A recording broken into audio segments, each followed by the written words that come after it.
Welcome to Connect with Success with Dr. Lynette Scotese-Wojtila, where we help connect you with knowledge. Our mission is to lead you to a new and exciting way of understanding, responding to, and helping all those with autism. We hope to expand your thinking about how to best serve these amazing people and to support you in your daily struggles and celebrations. Welcome, everyone, to the new season, Season 2 of Connect with Success, a podcast built around the success approach and the person who coined it, Dr. Lynette Scotese-Wojtila.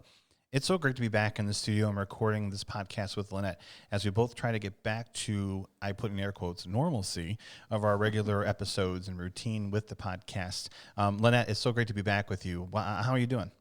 I'm doing well. I've appreciated the break that we needed to be able to rejuvenate and come back strong. So ready for more success. Right. I agree. Like October, once we get to October, once the school year begins, I feel I can breathe a little easier. We're in our routines and we can carry on with what we do. Well, I don't know if you know this or not, but we've hit over 1,000 downloads with season 1. And to me, that just makes me so thrilled to be able to bring this amazing approach to autism to those who need it. Yeah, that's a lot of people. I'm so glad. And I hope to share more and have our listeners spread it to their network as well. I think one of the things that we've learned about special needs is we learn to trust each other in our networks. And so if there's somebody out there who's struggling who you know would benefit from some of this content, all of this content, go ahead and share the information on the podcast. We want to get it out there. It's a unique way of looking at and understanding and relating to individuals with autism. And I think that the more people who know it as an option, the more hope there is in the world for serving individuals with these special needs. Absolutely. And, these podcasts kind of give you the glossed over version of what you would get in the online training that we have available. Right. Yeah, that's a good point. So the podcast is designed to give you information in a global sort of way, almost surface, if you will. And yet there's such depth of information in the content of the class called the Success Approach Training Program. And that's our online class that you helped to bring to life. Dr. Smith, thank you for that. It was a wonderful project. I'm glad to be part of it. Well, thank you. It has reached so many people this way now that it's online. And because it's self-paced, people have a good 3 months to really digest it. And of course, everything we do here is intentional. And so all 9 of the modules build on each other. So that kind of allows us to get a little seed, water a little bit, do a little bit more, pruning and pruning, growing and growing, and before you know it, we've got this mushroom of knowledge that really does have a wonderful way of working its way into our action and how we deal with kids. So it's an easy course to take from theory and methods to real-life application, because we do a lot of video work, so parents actually get to see kids and some adults and how we use the methods with them. Yeah, it's really beautiful if you've ever had a chance to see any of the work that's being done through the success approach and really just watching those who are on the spectrum achieve their given potential. Now, today's episode is actually a very special one because we're going to be presenting the last pillar of what the success approach is built upon, which involves behavior and autism. So do you want to share our term for this episode? Yes, today's term is behavior. And we can define behavior a number of ways. I think a very common way is something that's observable. Another way, maybe a more scientific route, would be defining behavior as a response to a stimulus. You've heard about that in behavior terms. But I think today we're going to talk an awful lot about how we here at Integrations Treatment Center, under the auspices of the success approach, understand and define behavior. All right, so we're going to jump right into our message today, which really speaks to behavior in a different way than we might be used to hearing about behavior. And it's a beautiful process through the success approach. And as we kind of wrap up our conversation of what the success approach is with this episode, bear in mind that we'll probably be working on a synthesis episode next, just to kind of bring everything and tie it up with a nice little bow to present to you guys. And then we're really excited about some of the content that's going to come up this season as we take the success approach in a fundamental view of how it might be utilized in a given situation. So we're really coming up with some cool stuff for episode 2. But before we get there, let's talk about behavior. Sure. So a lot of people think behavior is a bad thing.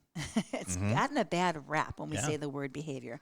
But if we think of behavior as a response or something we see, a response to a stimulus, again, if we think scientifically, it kind of puts things in perspective. And so, at least at ITC and at least to an occupational therapist, behavior has a lot to do with how we meet the demands of the environment or respond to the demands of the environment. And it has everything to do with function. So, how we behave and respond really is related to function, how we do or don't function. So, I'd like us to kind of be challenged to think about behavior, but we really can't think about behavior without the concepts and the terms of function and performance. So, we're going to be hearing a lot about function and performance in today's episode. And I think we're going to be surprised that behavior is more than just a response. Mm-hmm. And here's why. So, first of all, in my class, in the Success Approach Training Program, we visit the history of behavior back from Skinner in the 1950s to Pavlov, many theorists between and their initial coming into the field of psychology, those two, and now. So there's a lot of years covered if you think about the 50s, and here we are in 2021.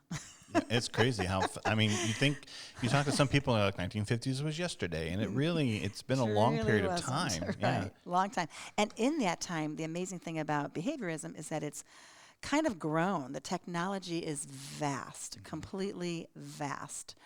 Whereas some people think it's just punishment, it's so much more than punishment. And behavior is very complex, I would say, in terms of methodologies and the technology, some of which we might learn about today. So when we talk about behavior in terms of Integrations Treatment Center and the success approach, we need to talk about and define function. Mm-hmm. So function can be defined as the why or maybe the what behind what one does, meaning the purpose or the intention behind the behavior. Mm-hmm. So if you think about that, the reason or the purpose behind behavior, it gives us something to assess, Mm-hmm. something to wonder about.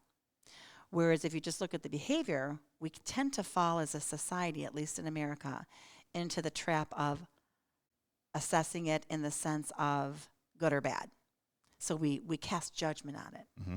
We place judgment on it. Almost like triaging a situation as Yeah. opposed to stepping back and reflecting on the cause. And the function, exactly. So when we start to shift that focus from he did this and it was wrong, or she did this and it was bad, or that word maladaptive, we have to stop thinking in that moment and go back and say, but why did they do it? What function was served by it? Mm-hmm. So we have to think function.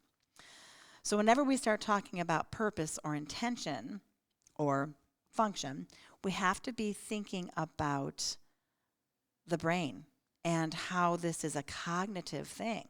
We have to think about the function. We have to know and understand the function. We have to be intentional. So when we think about that and the cognition or the thought behind the function, it allows us to see deficit.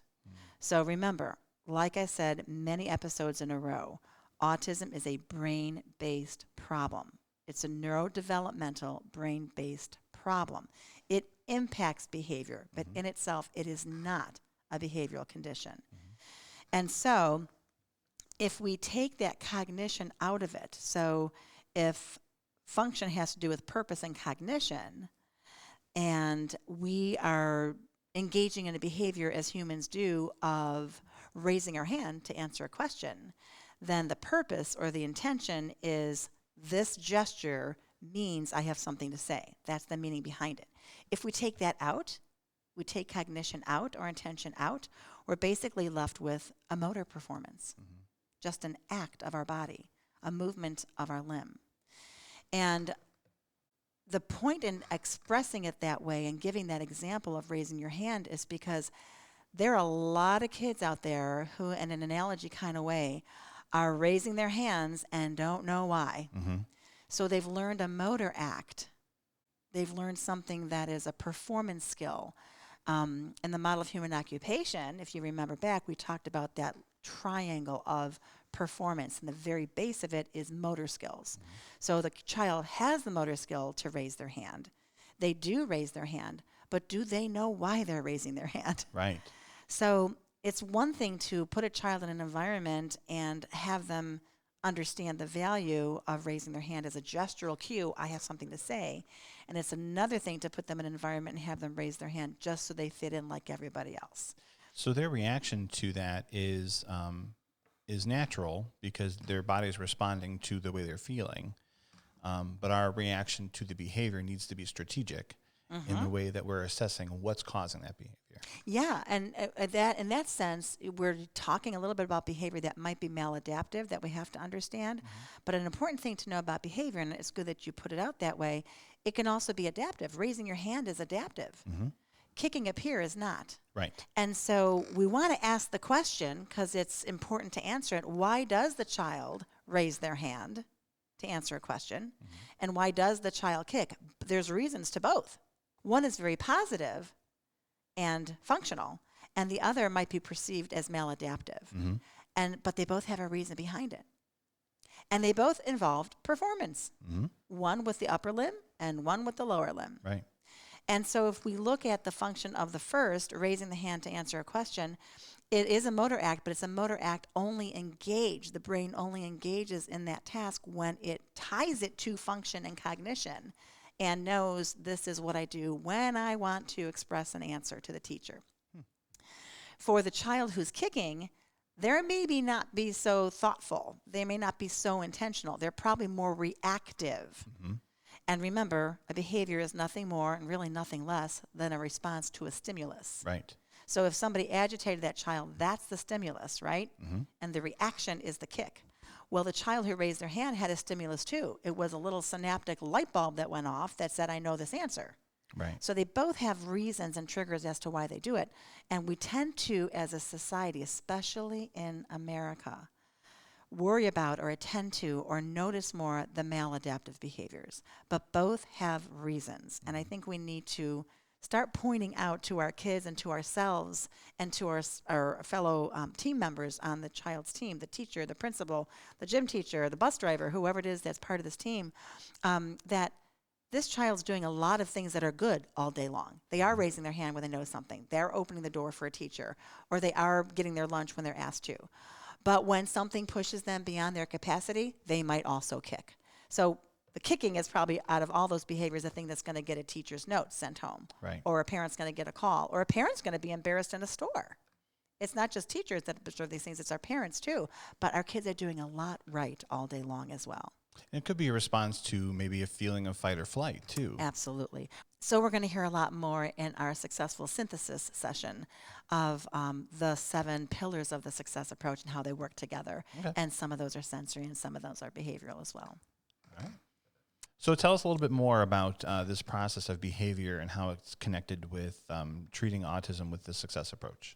Okay, so one of the most common things families ask us is to undo a behavior that's developed. And I notice when families ask that of us, they're wanting to undo behaviors that the child has learned or performed, even been encouraged to perform, that don't have function. And so this might be what people consider a rote behavior. So they're doing something without true knowledge of what it means, or they're doing something without function or purpose. And so we tend to call that rote, which kind of means automatic or almost without thought. And so an automatic performance or an act, while that sounds like great, good, you want to do things automatically. If it's not tied to meaning, then it's a void. It's just a performance of a movement or an action that isn't tied to life. It's just tied to performance. And that gets us in trouble. And we sometimes as a society don't know the difference when we're watching a child with autism. When we're watching a child with autism or an adult with autism, we sometimes think that because the child does, he therefore knows. And it's a very, very big trap and a big mistake. But when parents come to us and want us to undo these automatic responses or these rote behaviors, we have to do what we call disassemble them. And the challenge in all this, as we're trying to disassemble these behaviors, is that the brain of a child with autism is like a steel trap memory, as we all know, those of us who live with and care for kids with autism. And so once an experience or an activity or a task is done or performed, or the child engages in that, they can't help but make an association. The parts of their brain that make association work really, really, really well. And unless and until the value or the meaning or the purpose of that action is really made salient for them, they won't tie it in that association. And that's that forming of the schemas that we've talked about in previous episodes. Right. That's exactly right. So it kind of goes back to information processing and Gestalt learning style that we spoke about earlier in our earlier episodes on info processing, and it comes up in behavior. So this is why the success approach is what we call synclectic. And again, we'll talk about that in our synthesis session. But there's so much overlapping of these pillars. But it's difficult to tell a family we can't treat it without disassembling it, because that sounds like we're going backwards to them. And I get that, and in a sense it is. But depending on the age of the child, Rich, I told you, it's many times like peeling back the layers of an onion. And the older the child, the more layers. So I remember very distinctly the twins, the parents of the twins who I made a movie about called My Hiccups Are Gone. This wonderful family from Texas, the Brooks family, came to us and said they are just wanting to push their buttons on their iPads to watch this particular show over and over again. Or they just want to play this educational song over and over again. And so the exposure that these twins had in their previous programming used iPad as a reinforcement, as a reward when they would behave certain ways or perform certain ways. And so they got very good at using their iPad and pushing little buttons to play their little videos and things, but it just overruled the child's consciousness, and they just wanted nothing but it. They became basically addicted. And so the mom said, please undo what we have started, because it's ruling everything. We can't get them to bed at night. They won't stop to eat. They cry and have a fit every time we try to take the iPad away. And so unfortunately, there's nothing wrong with the task of using an iPad or using your finger just to hit a button on an iPad or a screen. There's nothing wrong with that per se. But because the value to the child wasn't the instructional lesson or the educational song, it was the sensory component. They were missing the content of the little educational lesson that they were supposed to be getting, and they were not getting the educational pieces of the song. They were just experiencing the sensory. And we know that because when we watch them, they would become very dysregulated and flap their hands and bring the iPad very close to their eyes, what we call sighting behavior. And so they weren't like singing along and building on the content or talking about the content with their parents or replicating the content when the iPad wasn't on. And if the iPad had blocks in the lesson, they weren't finding blocks and replicating it. They were only interested in the screen and the audio that comes with these audiovisual tools. And so to disassemble all of that, we had to first ask the question that almost nobody asks. It's the question why. So I will tell you that the brightest families and the most insightful interventionists or professionals will always, always ask, why does a child behave this way? But sadly, the number one question I get from families and some professionals as an autism specialist is, Dr. Lynette, what do I do when my child does this or that? So they want, understandably, the fix. But I just warned us that we're not ready for a fix if we don't first understand why. So if you try to fix something without knowing why, you do things like Leslie Brooks did in my movie. She took the iPads away, and the kids would have a meltdown. And so you can't try to fix something without understanding it. I understood that it was a sensory need that they were meeting, And it was quite addictive. And so they had this experience of doing it over and over again. And it also, as a developmental specialist, hit me that if they're spending all this time on videos and iPads, what aren't they doing? Mm-hmm. They're not doing play. Right. They're not rolling down a hill. They're not digging in dirt. They're not jumping in puzzles. They're not building towers. They're not doing puzzles. They're not mixing paint with glue and making some fun project. That's what they're not doing. So they're not developing, in essence. Mm-hmm. And so by giving them opportunities without the iPad present to build those skills, they had other schemas, other ways of behaving, other ways of performing, other ways of interacting with the world. And that became valuable to them, as it does any child. So this is what we have to try to understand: where the behavior is coming from or why it exists, and how to disassemble it and then reassemble, build back in all the skills and things they need to be able to flourish as a fully developmentally appropriate child or fully developing child in the right kind of age-matched category for how old they are. You know, and as human beings, that stands to reason. We don't think of ourselves as something as functional as a robot. You know, if I'm working with our robotics team and something's not working, we have to sometimes tear it all apart and figure out what parts aren't functioning together in order to rebuild it back better. Mm-hmm. And it's no different than a neurological function for a human being. Mm-hmm.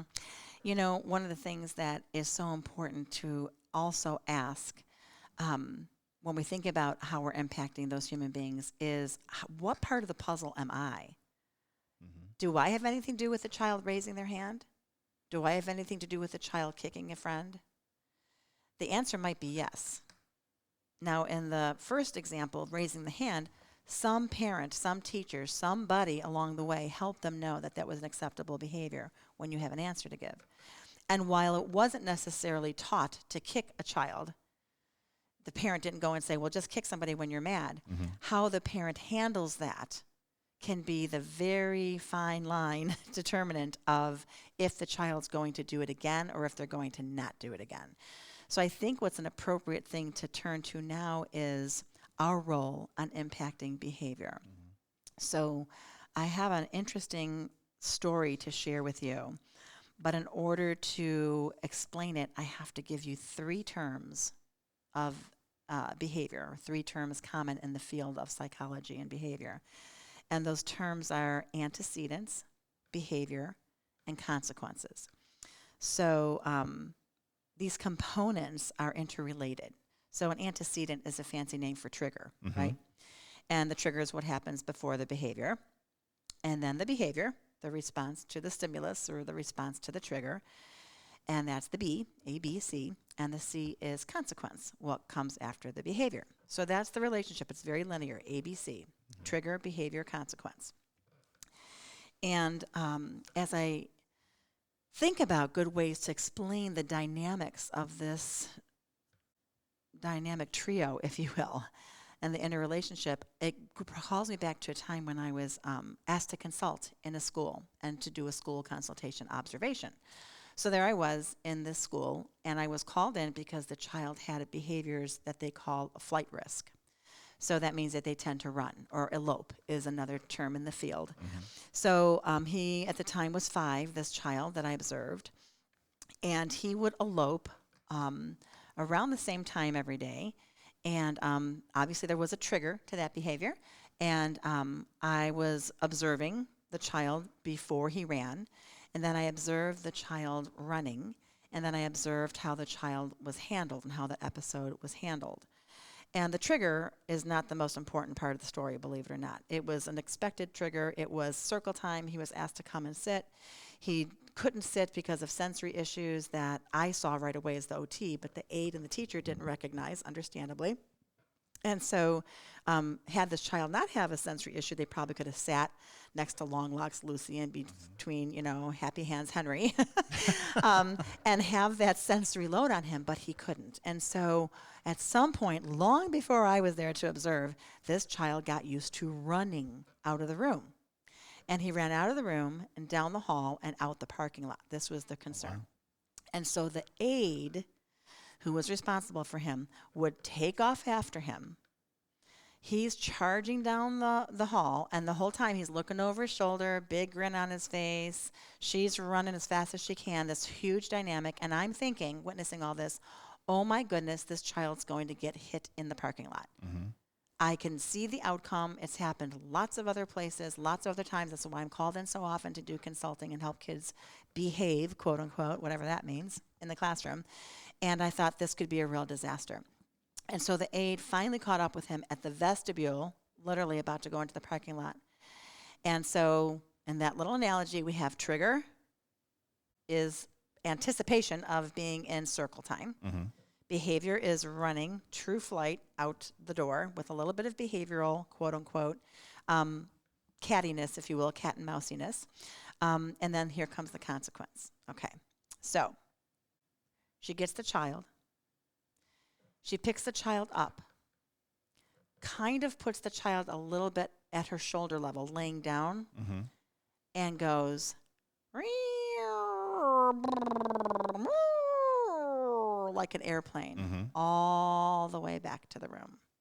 So with that kind of a response from this aide, who was desperate, didn't want the child to get hurt, didn't know what else to do, probably tried reprimanding 1,000 times and it just didn't work because no one fixed the trigger. There's a clue. This child literally was practiced. And he was accidentally, because airplane rides down a long hallway back to the classroom are so much fun. One would say, when analyzing this, that it's quite possible that he was actually reinforced or rewarded to run. Right. And that becomes the antecedent next, wanting that joyride, even if they don't go to circle anymore. Even if that original trigger isn't there, you've reinforced, you've taught the child by what you did and what you didn't do, Mm-hmm. that coming back to the classroom after running in that way is fun and desirable. So, of course, she didn't mean to teach this, but the first thing I suggested is that we analyze the relationship between the trigger, the behavior itself, and how it was handled, or what we call the consequence. And so that's just a little example of how those three terms in the field of psychology and behaviorism are applicable. You know, and sometimes that's hard as a parent or as an educator, and me having experience in both. I've seen both sides of this, realizing that we could be part of that situation in That's terms right. of being triggers That's right. for the behavior. Yep. And it's hard as an educator to say I may be part of that problem. It is hard. Yeah. I got to hand it to you for saying that. Such an honest statement. It's hard.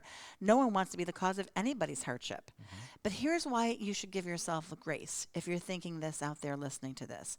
Give yourself grace that it's hard, but don't beat yourself up because of this. These children have a Gestalt learning style.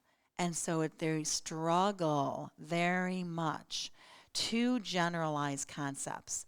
And so you sometimes assume that they're going to be able to generalize and understand, and that they have true, deep understanding and semantic knowledge of what you're saying and what you need from them and their expectations, but they don't. So you only kind of learn that the hard way. Now, most children do have the capacity to generalize and build their skills based on experience. They take an experience, they learn from it, and they carry it to the next opportunity to do that same thing again. And our kids really don't. Once they have experience, because their Gestalt learning style, it's like a steel trap memory, and it's locked in there. Mm-hmm. So really the emphasis needs to be on making sure that what gets in well and gets in right. So all of the efforts of the success approach are to manipulate what we call the antecedents. And don't be afraid to use that why. I mean, I tell educators all the time that why is part of reflection. That's right. We always say reflection is a big part of education, Yes. as a parent too. Stepping back and saying, well, what could I have done better? Right. Like that's the best part of what we do, is to say, I have another chance to try this again tomorrow. That's right. What a great perspective. I have another chance to try this tomorrow, or in 5 minutes from now, as the Right. case may be.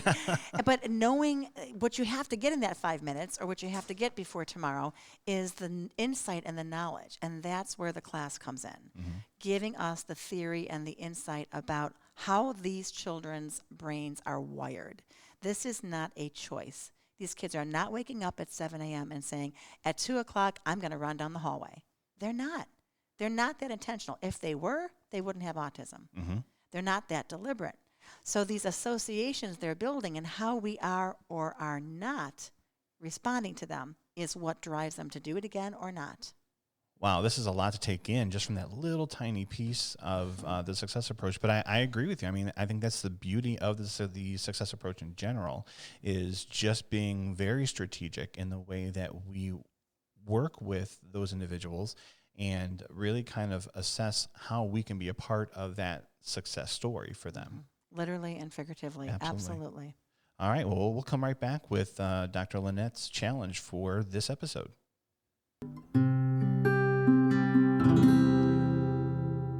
So today's challenge is to look at your loved one, your child with autism, or your student as you're serving them. And as you see a behavior, ask yourself, what might be the trigger? Why is this behavior happening?